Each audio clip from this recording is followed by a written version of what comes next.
Hello, I'm Jasma.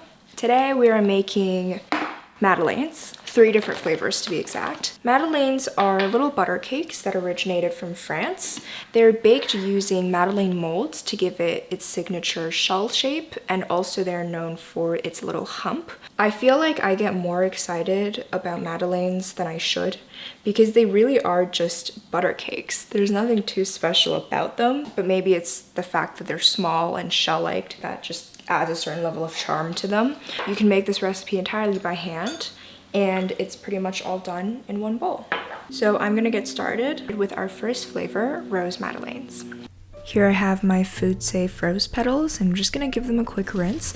This not only rinses away any dust, but it also makes the rose petals easier to handle because then they sort of bunch together. Finally chop that up so that we can extract the most of the rose flavor. Then to get started with the batter, crack an egg into a bowl, add your white granulated sugar, and whip that up until pale in color. Add your all-purpose flour, baking powder, a pinch of salt, vanilla extract, and finally the minced rose petals. When you're mixing the dry ingredients into the egg, it's important that you're gently folding it in because you don't want to deflate all of the air that we just whipped into the eggs. For the unsalted butter, I melted this in advance so that it has a little bit of time to cool down before I add it into my raw eggs and raw flour. And same for the butter, you don't want to rigorously mix this, just fold it in gently until combined. Once the batter is homogeneous, I'm transferring it into a smaller bowl just so it fits in the fridge, covering it with plastic wrap, and then letting it chill for at least 1 hour. Up next, I'm preparing the Espresso Madeleines. For the flavoring, I'm using instant coffee granules. This way I can just have a really condensed flavor of coffee without using too much liquid in the recipe. Here I just dissolved the coffee granules with some hot water. Then same as before, just beat the eggs with sugar until pale. Okay. In goes the all-purpose flour, baking powder, pinch of salt, along with the espresso that we made earlier. Then same as before, I'm just mixing everything together by folding it with a whisk. Pour in the melted butter and continue folding. Don't forget to scrape the sides to ensure everything is combined. And once again, transferring into a smaller bowl, cover with plastic wrap. And the Espresso Madeleine batter is also ready to be chilled. Lastly, we have one of my personal favorites, coconut and Earl Grey Madeleines. I'm using a mini food processor to really finely grind up the coconut and tea leaves. And I'm using shredded coconut here, but you can also use desiccated coconut.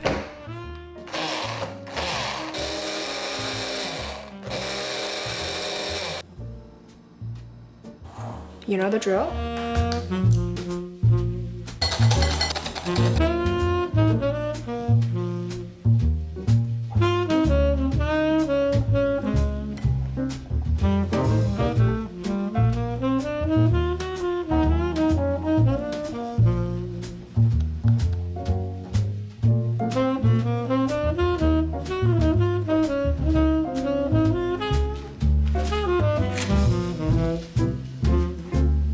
All 3 of my Madeleine batters are now in the fridge, and it's really important that you do not skip the refrigeration of the batter. It needs to chill for at least 1 hour so that it gets really cold, and later on when it enters a really hot oven, it's going to create thermal shock and allow the batter to puff up and rise a lot more to give it that signature Madeleine hump, and it also makes the cake a lot spongier. When your Madeleines are ready to bake, be sure to preheat your oven first to 350 degrees Fahrenheit or 180 degrees Celsius. Just make sure you get that ready to go so that it's nice and hot and the Madeleines can go straight in once they're done being scooped into your Madeleine molds. This is the Madeleine mold that's going to give your Madeleines the shell shape. I'll link for you in the description the one that I have here, but there are variations of different sizes and shapes that you can also find.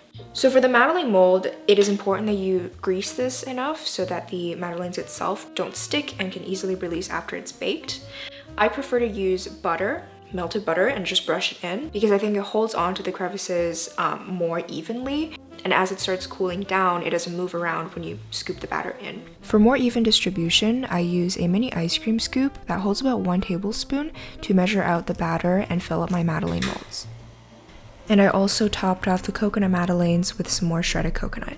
This recipe makes exactly 12 madeleines for each flavor, and they're all going to bake for around 8 to 9 minutes at 350 degrees Fahrenheit or 180 degrees Celsius. And make sure you don't open the oven door until they're fully done baking.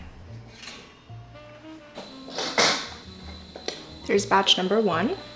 After letting these cool in the molds just a little bit, I release them using the back of a spoon just to give it a little nudge, and it should come straight out.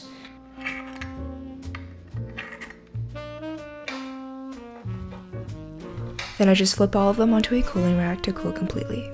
The madeleines are basically done. You can enjoy them as soon as it comes out of the oven. It's the best when it's still warm and super fresh. I usually consume half the batch just straight from the pan. But it wouldn't be a complete Jasma video if I didn't give you the option to take whatever it is you're making a step further.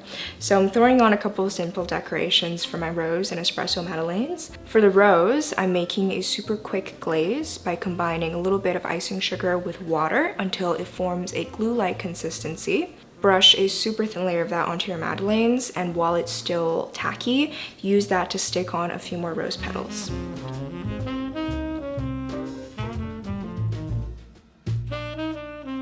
And for the espresso madeleines, I melted down some dark chocolate and thinned it out with coconut oil to make it a little more runny, and so that you can drizzle it over the top of your madeleines with a spoon. You can also pipe it with a piping bag if you want more control.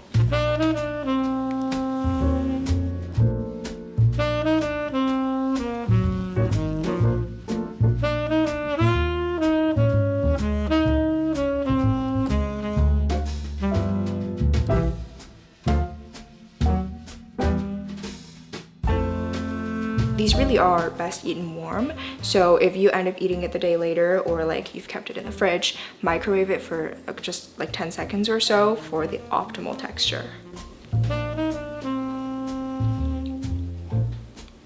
Gotta cleanse the palate.